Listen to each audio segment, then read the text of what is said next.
Book of Heaven, Volume 31, October 21st, 1932. The creature, heaven studded with stars, the creation enclosed within her.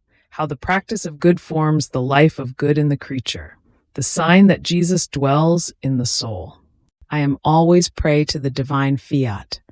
It awaits me in all created things to duplicate the love it had in creating so many things for me. It seems that the divine volition longs for the love of its beloved creature, to be able to find the little prop of love upon which to lean its great love.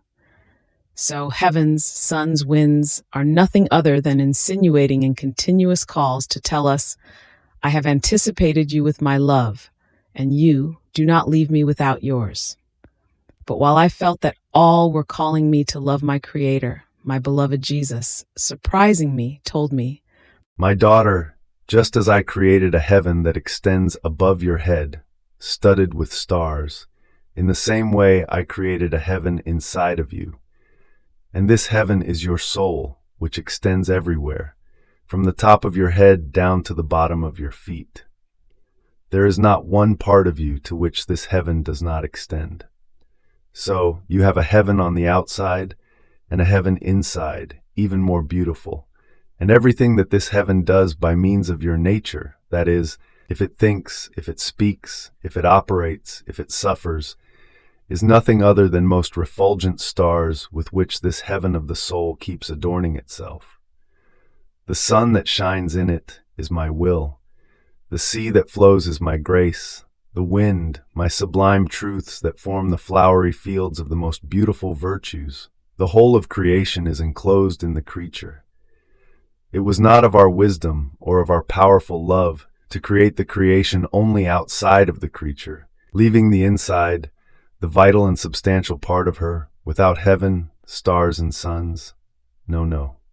When we do a work, we fill it inside and out with our works and with our very life, but so much that there must be not one particle of its being that does not feel our life and the strength of our creative works. This is why we love the creature so much, because she is our work, and we left our life in her in order to preserve what we ourselves had done. And this is why, then, if one does not feel within himself the life of my divine will, it means that he knows it theoretically, but not in practice, because when one knows a good and practices it, it has the virtue of forming the substance of the life of the good that one knows.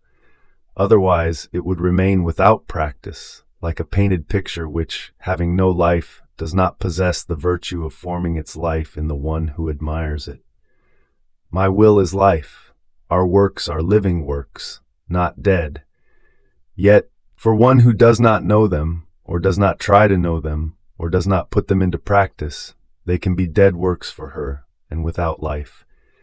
Therefore, it is in the practice that I await the creature, in order to realize, form and grow the life of my volition, and to render our works alive for her.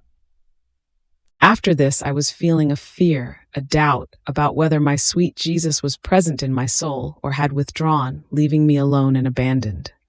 Alas, what a cruel thorn that pricks and makes one feel the most ruthless death. But my always lovable Jesus, surprising me, told me, My daughter, do not fear, and in order to reassure you, I want to tell you the sign when I dwell inside and when I depart. If the soul submits herself to my will, loves it, gives it the first place, this is the sign that I dwell within her, because my presence has the virtue of keeping the human will submitted to mine. On the other hand, if she feels rebellious to my will, this is the sure sign, then, that I have withdrawn. Therefore, calm yourself and do not fear. Fiat,